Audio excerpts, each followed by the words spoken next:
मराठा आरक्षणाबाबत मंत्री शिवेंद्रराजे भोसले यांनी प्रतिक्रिया दिलेली आहे। देवेंद्रजी मुख्यमंत्री असताना स्वतः दोनदा आरक्षण दिलं गेलं। मराठा समाजाला आरक्षण देण्यासाठी मुख्यमंत्री सकारात्मक आहेत आणि लवकरात लवकर तोडगा निघेल असं शिवेंद्रराजे भोसले यांनी म्हटलंय।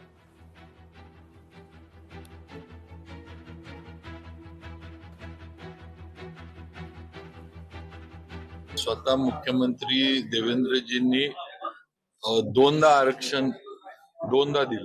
कुणाचंही काढून देण्याचा विषय नाही। त्यामुळे मराठा, ओबीसी, आदिवासी वगैरे सगळ्यांचं शेवटी प्रत्येक जण आपापल्या समाजाच्या ह्याच्यासाठी मांडतोय, लढतोय। त्यामुळे सगळ्यांचं आरक्षण टिकून ते मिळालं पाहिजे, कायदेशीर असलं पाहिजे, कायद्यात ते उद्या टिकलं पाहिजे, हा एक महत्वाचा विषय आहे। आणि सगळ्यात महत्वाचं म्हणजे जरांगे पाटील साहेबांबरोबर चर्चा करायला आपल्या समितीचे अध्यक्ष विखे पाटील साहेब स्वतः गेले होते। बाकी आमचे सहकारी मंत्री यांच्याबरोबर सगळे होते। त्या बैठकीतनं मला वाटतं न्यायाधीश शिंदे साहेबांबरोबर पण चर्चा झाली। त्यामुळे नक्की लवकरात लवकर तोडगा याच्यावर 100%